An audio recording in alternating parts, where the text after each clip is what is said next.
Hi అండి. ఈరోజు మనం ఇడ్లీలోకి కానీ భోజనం కానీ ఎంతో ఈజీగా తయారు చేసుకుని టమాటా పచ్చడి ఎలా చేయాలో చూపిస్తున్నానండి. ముందుగా ప్యాన్ పెట్టుకొని అందులో కాస్తంత నూపప్పును వేసుకొని ఆయిల్ వేయకుండా దోరగా వేయించాలి.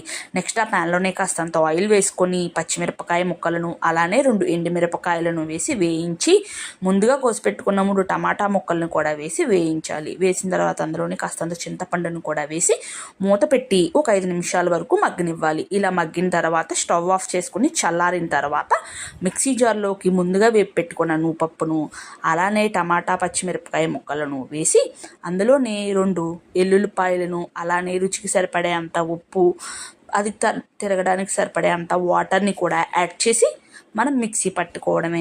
అంతేనండి, ఎంతో రుచికరమైన టమాటా చట్నీ రెడీ అయిపోయింది. ఈ చట్నీ భోజనంలోకి కానీ ఇడ్లీలోకి కానీ దోశల్లోకి కానీ ఎంతో రుచికరంగా ఉంటుందండి. వీడియో సబ్స్క్రైబ్ చేసుకోండి, అలాగే లైక్ కూడా చేయండి.